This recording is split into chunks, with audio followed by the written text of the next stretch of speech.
ఈ విధంగా ఆంజనేయ స్వామి సీతాదేవి యొక్క చేతిలో రామనామాంకితమైనటువంటి అంగుళీయకాన్ని సమర్పించాడు. ఎప్పుడైతే సీతాదేవి ఆ రామచంద్రమూర్తి యొక్క చేతికి ఎప్పుడూ ధరించేటువంటి ఆ అంగుళీకాన్ని చూసిందో పరమానంద భరితురాలైపోయింది.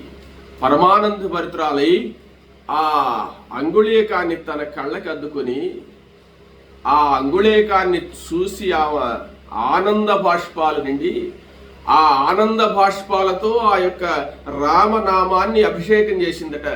అంత సంతోషపడ్డదా పడి, ఆహా అసలు రాముణ్ణి దర్శనం చేసుకోగలనా లేదా, అసలు ఇంకా రామచంద్రమూర్తిని నేను చేరతానా లేదా అనేటువంటి బాధలో నేనుంటే, ఆంజనేయ ఎంత శుభవార్త చెప్పావయ్యా, నాకెంత సంతోషాన్ని కలిగించావు, నా మనసుకు ఇంత ఆనందాన్ని కలిగించినటువంటి మొట్టమొదటి వ్యక్తివి నువ్వేనయ్యా అని చెప్పి ఆంజనేయ స్వామిని చూసి ఆనంద భాష్పాలుగా అర్చిందటామే.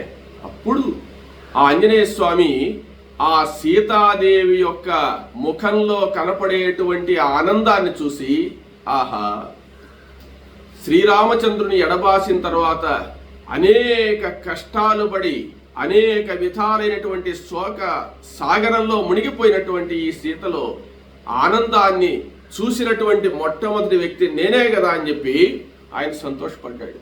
సంతోషపడి అప్పుడు సీతాదేవి చెప్తుంది, నాయన ఆంజనేయ నేను నీతో మాట్లాడచ్చు, నువ్వు పరపురుషుడివి కాదు. ఎందువల్లంటే పతివ్రతగా ఉండేటువంటి స్త్రీ పరపురుషుడితో మాట్లాడకూడదు. కానీ నువ్వు నా దృష్టిలో పరపురుషుడివి కాదు నాయన, నువ్వు రామచంద్రమూర్తి చేత పంపబడినటువంటి వాడివి కాబట్టి పుత్రవాత్సల్యం కలుగుతుంది నిన్ను చూస్తేను, నీతో ఆనందంగా నేను మాట్లాడతానని చెప్పింది సీత. అంతకంటే అదృష్టం ఆంజనేయ స్వామికి ఏం కావాలి. అప్పుడు ఆమె మాట్లాడుతూ, ఎంతో ఆనందమైనటువంటి ఈ వార్తను నాకు చెప్పావు, రామచంద్రమూర్తిని వర్ణన చేశావు. నేను ఎందుకు అడిగానో తెలుసా, రామచంద్రమూర్తిని గురించి చెప్పమని? నీకు తెలియదని కాదు ఆంజనేయ, ఆ రామచంద్రమూర్తి యొక్క శరీర సౌష్ఠవాన్ని నువ్వు వర్ణిస్తుంటే వినాలా అని చెప్పి నేను అడిగాను. సమసమ విభక్తాంగ స్నిగ్ధవర్ణ ప్రతాపవాన్, కమలపత్రాక్షుడు, మహానుభావుడు, విగ్రహవాన్ ధర్మస్వరూపుడైనటువంటి ఆ రామచంద్రమూర్తిని మనసా వాచ కర్మణ నమ్మి సేవించేటువంటి నాకు ఆ ఆనందాన్ని మళ్ళా నీ నోటి గుండా వినగలిశాను. నీ చేతి గుండా నేను ఈ యొక్క అంగుళీయకాన్ని తీసుకొని పరమానంద భరితురాలైన కాబట్టి ఆంజనేయ ఇప్పుడు నేను చాలా సంతోషంగా ఉన్నాను. రామచంద్రమూర్తి ఎలా ఉన్నాడో ఒక్కసారి మళ్ళీ చెప్పాను అనమాట. అంటే మాటి మాటికి అడిగి చెప్పించుకుంటుందావే. ఇప్పుడు చెప్తున్నాడు, రామచంద్రమూర్తి యొక్క స్వరూపాన్నంతా కూడా మరలా వర్ణించి అమ్మా హాయిగా ఉన్నాడు, ఏమి తింటున్నాడు, ఎలా ఉన్నాడు ఏంటని మళ్ళీ అడిగింది. అప్పుడు ఆయన చెప్తున్నాడు, అమ్మా పగలు ఆయన ఏ ఆహారం తీసుకోవడం లేదు, సాయంత్రం మాత్రం ప్రాణరక్షణ కోసంగా కందమూల ఫలాదులు కొద్దిగా స్వీకరిస్తున్నాడు అంతేను. ఆయన మహానుభావుడమ్మా, ఆయన్ను వర్ణించడానికి నేనేం చేయగలను? ఆయన్ను వర్ణించేంత సామర్థ్యం నాకు ఎక్కడున్నది? ఆయన నీ కోసమే నిన్ను గురించి ఆలోచిస్తున్నాడు, నిన్ను గురించి ఆలోచించి దుఃఖిస్తూనే ఉన్నాడు. ఆయన నిన్ను గురించి ఆలోచిస్తున్నాడు, దుఃఖిస్తున్నాడు, నిరంతరం నిన్నే మనసులో స్మరిస్తూ ఉన్నాడు తల్లి అని చెప్పాడు. ఆ రామచంద్రమూర్తి అంత బలపరాక్రమ సంపన్నుడైనటువంటి వాడు, అంత శక్తి సామర్థ్యాలు కలిగినటువంటి వాడు, ఆ 96 అంగుళముల ఎత్తు కలిగినటువంటి వాడు రామచంద్రమూర్తి. ఎంత ఎత్తు ఉంటాడంటే 8 అడుగులు ఉంటాడనమాట. 12 8 96 అంగుళాల ఎత్తు. అంటే సాముద్రిక శాస్త్రం బాగా తెలిసినవాడు ఆంజనేయ స్వామి.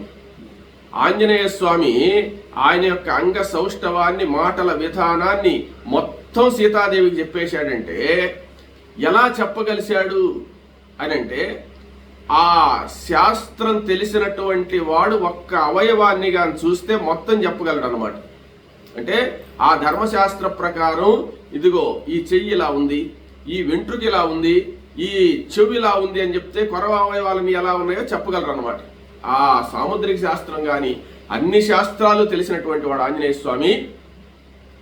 ఆయన ఎంత ప్రావీణ్యత ఉన్నదో ఆయన అడిగి తెలుసుకుందే కానీ సీతకు ఆంజనేయ స్వామి విషయం ఏం తెలియకేం కాదు. ఆమె జగన్మాత, ఆమెకు తెలియనటువంటి విషయం ఏముంది.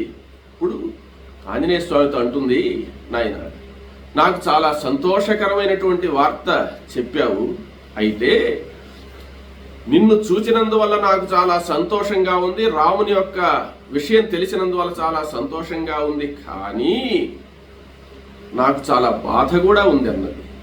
ఏమంటే నాకు సంతోషము బాధ రెండు ఉన్నాయి. ఎందువల్లంటే రామచంద్రమూర్తిని గురించి విన్నాను అనేటువంటి సంతోషం, తర్వాత రామచంద్రమూర్తి బాధపడుతున్నాడు అనేటువంటి దాని గురించి దుఃఖం. అంటే రామచంద్రమూర్తి యొక్క బాధను గురించి దుఃఖపడుతున్నాను, సంతోషాన్ని గురించి ఆయన విషయం తెలిసిందని చెప్పి ఆనందపడుతున్నాను.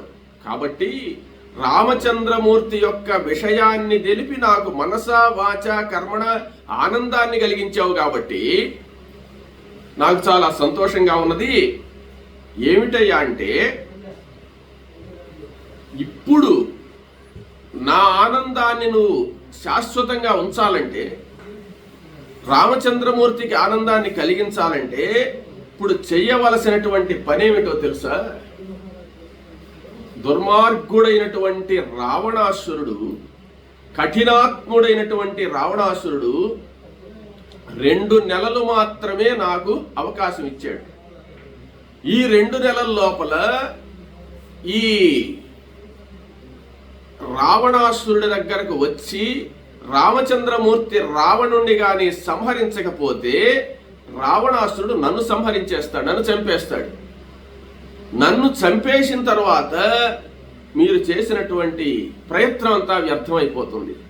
కాబట్టి ఈ రావణుడు ఎవరు చెప్పినా వినేటువంటి వాడు కాదు.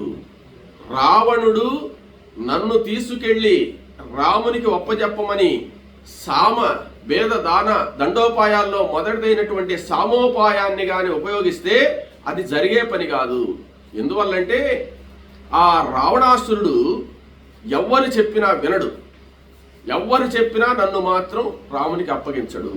ఎందువల్లంటే నాకు ఎలా తెలుసు అంటే, ఆంజనేయ విభీషణుడు చాలా మంచివాడు, విభీషణుణ్ణి గురించి నీకెట్ట తెలుసమ్మా అంటావేమో, విభీషణుడి యొక్క పెద్ద కుమార్తె అనల అనే ఉన్నది.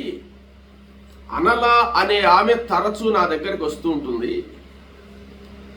ఆ విభీషణుడి యొక్క భార్య అనలను నా వద్దకు పంపించి, అమ్మ ఎన్నో విధాలుగా నా భర్త అయినటువంటి విభీషణుడు చెప్పాడు రావణాసురుడికి, ఆ రాముడికి ఒప్పజెప్పేసే సీతనని చెప్పాడు. ఎంత చెప్పినా ఆ దుర్మార్గుడు వినడం లేదు అని చెప్పి అనల నాతో చెప్పింది. ఇంకా కూడా ఎంతో మంది పెద్దవాళ్ళుగా ఉండేటువంటి వాళ్ళు, ప్రతివించుడు అనేటువంటి ఆయన కూడా చాలా వృద్ధుడు ఉన్నాడు. ఆ వృద్ధుడు మంత్రి ఆయన. ఆ వృద్ధ మంత్రి కూడా రావణాసురుడికి చెప్పాడు, రావణ నువ్వు చేసిన పని మంచిది కాదు, ఇది లోకక్షేమానికి సంబంధించింది కాదు, లంకారాజ్యం నాశనం అయిపోతుంది, అటువంటి పతివ్రత శిరోమణి అయినటువంటి సీతాదేవిని ఆ విధంగా దుఃఖం పాలు చేయడం మన లంకకు మంచిది కాదు, కాబట్టి సీతను రాముడికి అప్పగించి శరణు వేయడమని చెప్పి ఆ వృద్ధ మంత్రి కూడా చెప్పాడు. చెప్పినా కూడా రావణాసురుడు ఎవ్వరి మాట వినడం లేదు.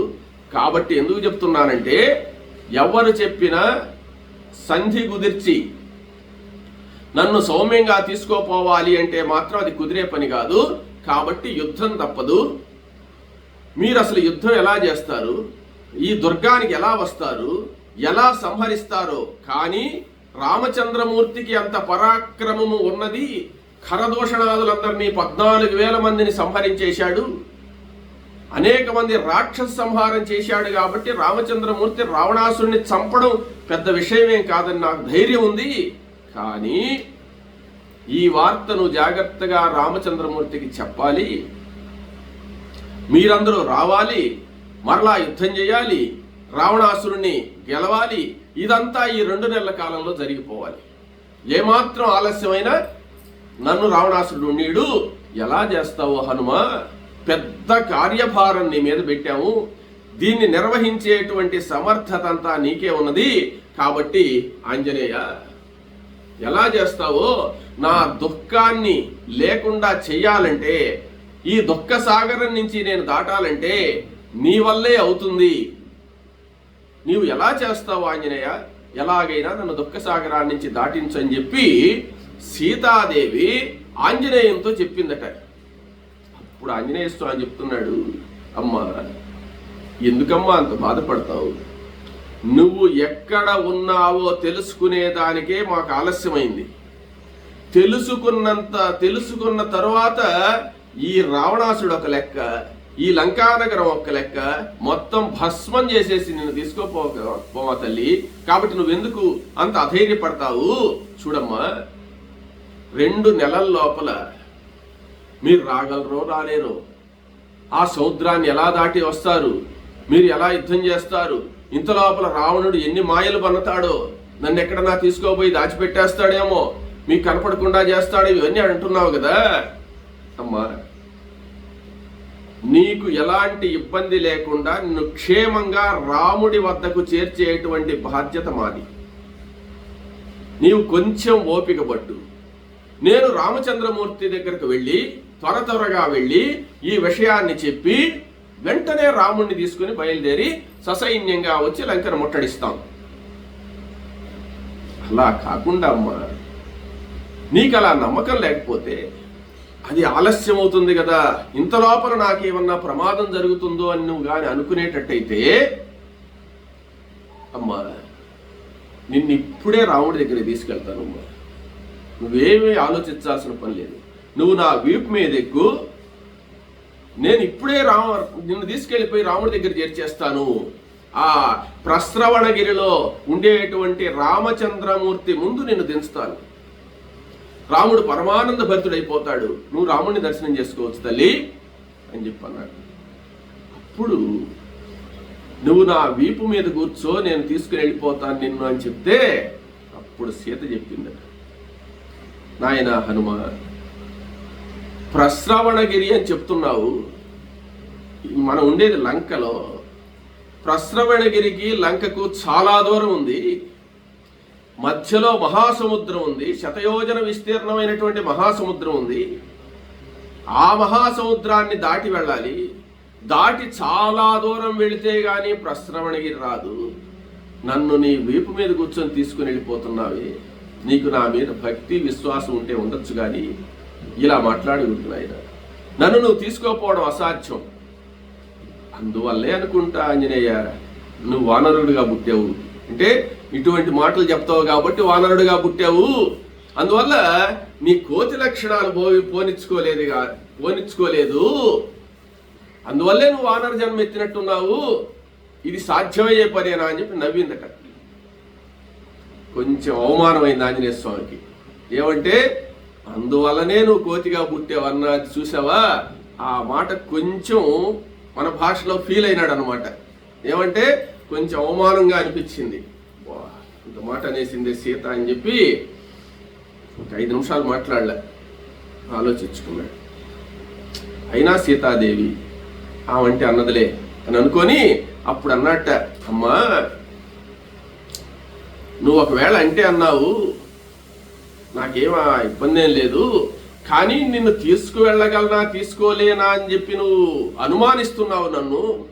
నా స్వరూపాన్ని చూసి ఏందిలే, ఈ కోతి ఏం చేస్తుందిలే, ఈ కోతి వల్ల ఏమవుతుందిలే అని కొంచెం కించిత్తు నువ్వు నిర్లక్ష్యంగా చూస్తున్నట్టమ్మా. నా ప్రభావం అంతా ఇంత కాదు, నా ప్రభావం నీకు తెలియదు తల్లి. నిన్నే కాదు, ఈ లంకా నగరం మొత్తాన్ని కూడా పెళ్ళగించుకొని పోగలను నేను. రావణాసురుణ్ణి, లంకను, మొత్తం ఈ అశోకవనాన్ని మొత్తం తీసుకెళ్లి రామచంద్రమూర్తి ముందు, ప్రస్రవణగిరి ముందు పెట్టివేయగలను నేను అని చెప్పి అన్నాడు. అన్న తర్వాత ఆంజనేయ, అది అసాధ్యమైన పని కదా, ఎందుకు నువ్వు ఊరికే చెప్తావంటే, అమ్మా నేను అబద్ధాలు చెప్పడం లేదు, నన్ను నువ్వు ఏం చెప్పినా నమ్మేటట్లేవు, నువ్వు ఒక్కసారి నా నిజస్వరూపాన్ని చూపిస్తా చూడని చెప్పి ఆ సింసుపా వృక్షం దగ్గర నుంచి కొంచెం వెనక్కి వెళ్ళాడట. ఎందువల్ల? సింసుపా వృక్షం కిందనే నిజస్వరూపం చూపిస్తే పైన చెట్టు ఉందన్నమాట, ఆ చెట్టు అడ్డం తగులుతుంది కదా, అందుకని కొంచెం వెనక్కి వెళ్ళాడు. వెనక్కి వెళ్ళి సీత చూస్తుండగానే ఆ శ్రీరామ మంత్రాన్ని జపం చేస్తూ ఆంజనేయ స్వామి అలా పెరిగిపోతున్నట్టు పైకి, తన రూపాన్ని పెద్దది చేసేస్తున్నాడు. సీతాదేవి ఆశ్చర్యంగా చూస్తుంది. ఇదే విశ్వరూప సందర్శనం అంటే. ఎలా చేస్తున్నాడు అంటే, చుక్కలు తల పువ్వులుగా, ఆకాశంలో ఉండేటువంటి నక్షత్ర మండలం తల పువ్వులు మాదిరి ఉందట ఆయనకు. అంటే అంత పెద్దోడైపోయినాడు అనమాట. శరీరాన్ని సీతాదేవి చూడలేనంత పెద్ద చేసేసాడు. అయితే ఆంజనేయ స్వామిలో దివ్య శక్తులు ఉన్నాయి. ఆయన ఎవరు? సాక్షాత్తు శివుడే. అయితే అంత పెద్ద స్వరూపం ఆయన అయినప్పుడు లంకానగర ప్రజలకంతా కనపడలేదా అని అందరూ చూస్తారు కదా, వాళ్ళందరూ చూస్తారనే కదా ఆయన చిన్న పిల్లంత రూపం ధరించిపోయినాడు. చూడండి, లంకలేక ప్రవేశించినప్పుడేమో పిల్లంత స్వరూపంతో పోయినాడు. సీతాదేవి ముందు ఆకాశం అంత ఎత్తు పెరిగిపోయినాడు అనమాట. అటువంటి విశ్వరూపాన్ని చూపించినప్పుడు ఆ ప్రజలందరూ కూడా చూడలేదా అని, చూడలేదు, ఎవ్వరికి కనపడలేదు. భారత సంగ్రామంలో ఉభయ సైన్యాల మధ్య శ్రీకృష్ణ పరమాత్మ అర్జునుడికి విశ్వరూపాన్ని చూపించాడు. ఈ 18 అక్షౌహిణి సైన్యం అక్కడే ఉన్నారు, ఒక్కరికి కూడా కనపడలే. కనపడాల్సిన వాళ్ళకి మాత్రమే కనపడ్డది అనమాట. అట్లా ఆంజనేయ స్వామి అక్కడ పరమేశ్వరుడు అంటే శ్రీకృష్ణ పరమాత్మ తన రూపాన్ని చూపించాడు. ఇక్కడ ఆంజనేయ స్వామి అంత విశ్వరూపాన్ని అంత చూపించకపోయినా చూసేటువంటి ఆమె సీత కాబట్టి ఆమె ముందు మరీ తన స్వరూపాన్ని విపరీతంగా చూపించకూడదని ఒక రకంగా ఆమెకు ధైర్యం కలిగేటట్టుగా చూపించాడు అనమాట. ఎంత మాత్రమైనాడయ్యా అంటే, మేరు మందర సంకాశం, మేరు పర్వతము మందర పర్వతము కలిసిపోతే ఎంత ఎత్తు అంత ఎత్తు ఎదిగాడు అనమాట. సరే, మండుచున్నటువంటి అగ్నిహోత్రం మాత్రం దివ్య తేజస్సుతో జ్వాలలతో మండిపోతున్నాడు ఆయన. అగ్నిహోత్ర స్వరూపుడు అనమాట. ఆ అగ్నిహోత్రం మాదిరి ప్రకాశిస్తున్నాడు, పర్వతాకారంతో ఉన్నాడు, ఎర్రనైనటువంటి ముఖం ప్రకాశిస్తుంది, వజ్రంతో సమానమైనటువంటి ఆ కోరలు, వజ్రంతో సమానమైన గోళ్లు ఉన్నాయట ఉండేటువంటి వాడు. సూపర్లకు ఎవరన్నా చూస్తే గడగడ వణికిపోయేంత భయంకర స్వరూపంతో కనపడ్డాడు. ఆ భయం పుట్టించేటువంటి ఆకారంతో ఆ సీతాదేవి ముందు ప్రత్యక్షమైనాడు ఆంజనేయ స్వామి. సీతాదేవి ఆ పరమేశ్వర స్వరూపమైనటువంటి ఆంజనేయ స్వామిని చూసింది. ఆయనంత శక్తివంతుడనేటువంటి విషయం ఆమెకు తెలుసు. ఇక్కడ ఈ రామాయణంలో సుందరకాండలో విశేషమైనటువంటి ఏమిటయా అంటే, రామతత్వం అంతా విష్ణుతత్వం, ఆంజనేయ తత్వం అంతా శివతత్వం, ఆ సీతాదేవిది శక్తితత్వం. శాక్తేయము, వైష్ణవము, శైవము, ఈ మూడే ఉండేది. ఆ మూడు ఇక్కడ కలిసినటువంటి సందర్భం అన్నమాట. ఏమంటే, సీతాదేవి చేతిలో రామ ముద్రిక ఉన్నది. రాముడి యొక్క నామం ఆంజనేయ స్వామి హృదయంలో ఉంది. రామనామమే సీతాదేవి హృదయంలో ఉంది. అది వైష్ణవ తత్వం అన్నమాట. స్వరూపం కనపడుతుంది, శివతత్వం. ఇక్కడ శక్తి తత్వం. అన్ని తత్వాలు ఒకటేను అని చెప్పేటువంటి సందర్భం. ఇది చాలా జ్ఞానంతో తెలుసుకోవాల్సినటువంటి విషయం అన్నమాట. సామాన్యులకు అర్థమయ్యేటువంటి విషయం కాదు. కాబట్టి ఇక్కడ లంక అంటే ఇక శరీరమే. రావణాసురుడు అంటే దశేంద్రియాలు,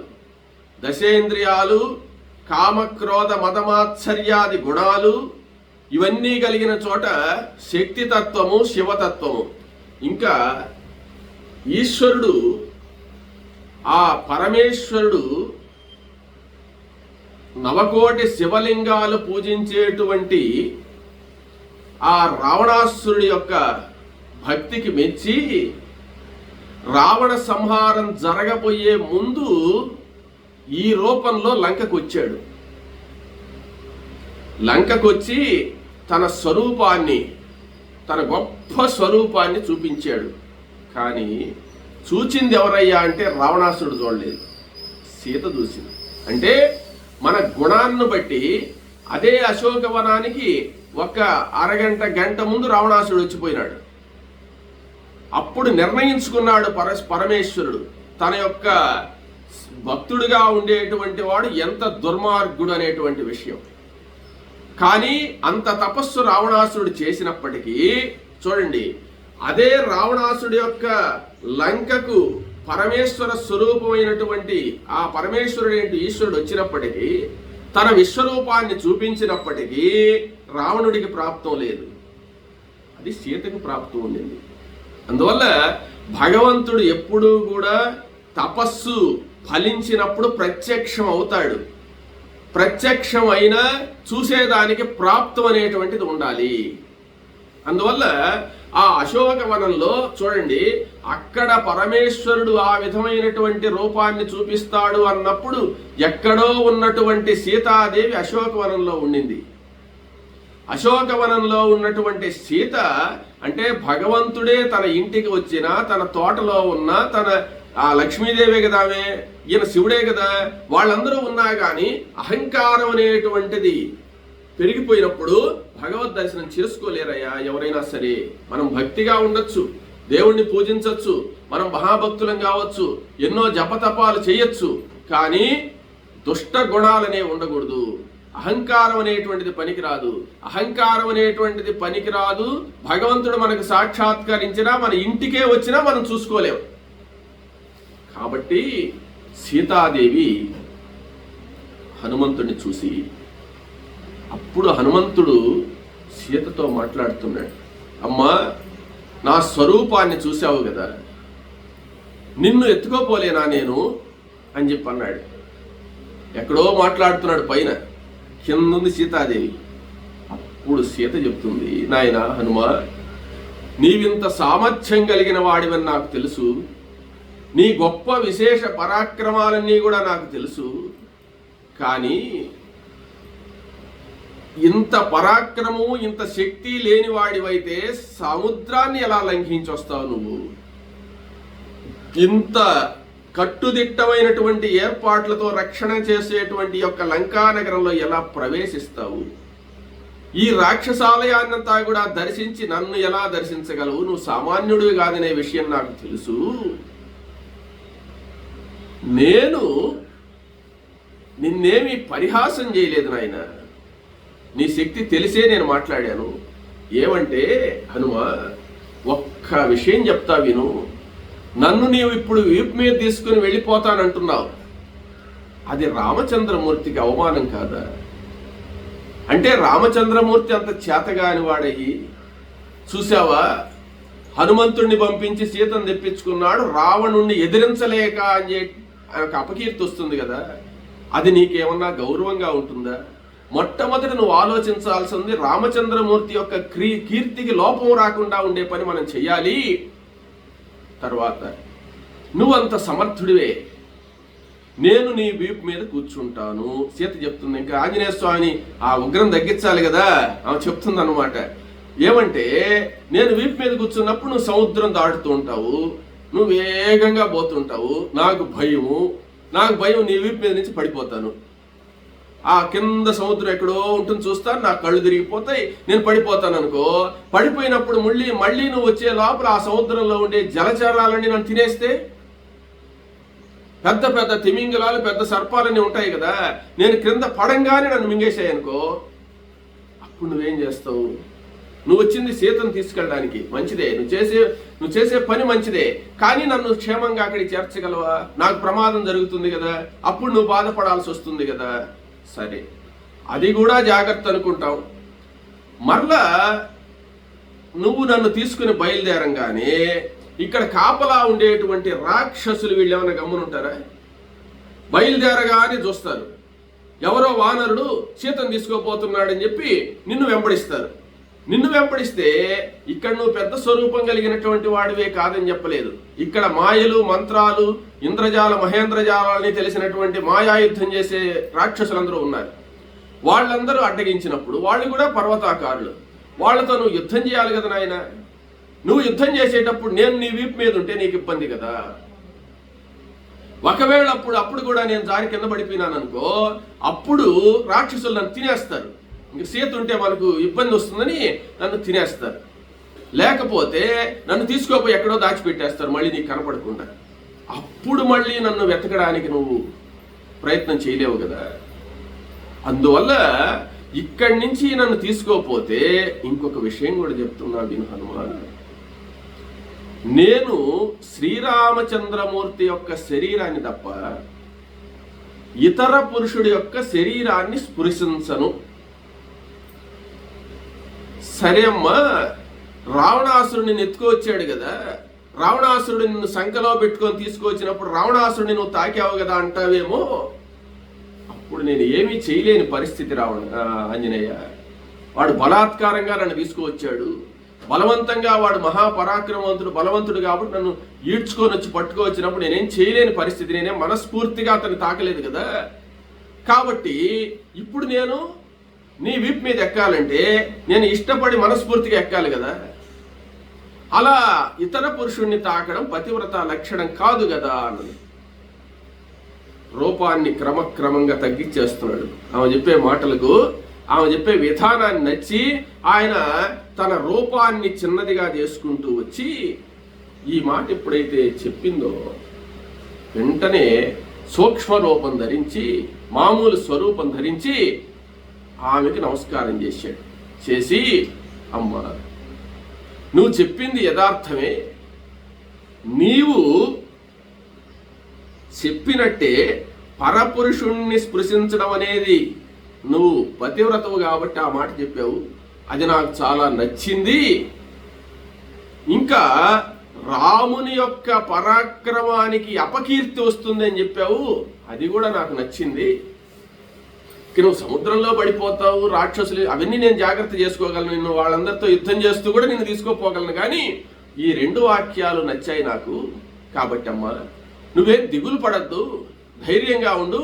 అట్టయితే నా కూడా నువ్వు రాలేనంటున్నావు కాబట్టి నేను ఒక విషయం చెప్తాను విను అని చెప్పి మామూలు రూపాన్ని ధరించాడు అనమాట. మామూలు రూపాన్ని ధరించి అప్పుడు ఏం చెప్పాడంటే,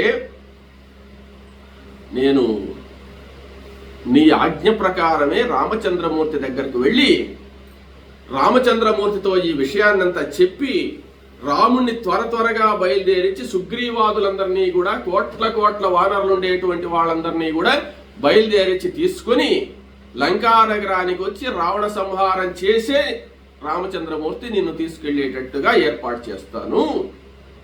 అయితే అమ్మా నువ్వు చెప్పిన ప్రకారం చేయాలంటే నేను త్వరగా రాముడి దగ్గరికి పోవాలి కదా.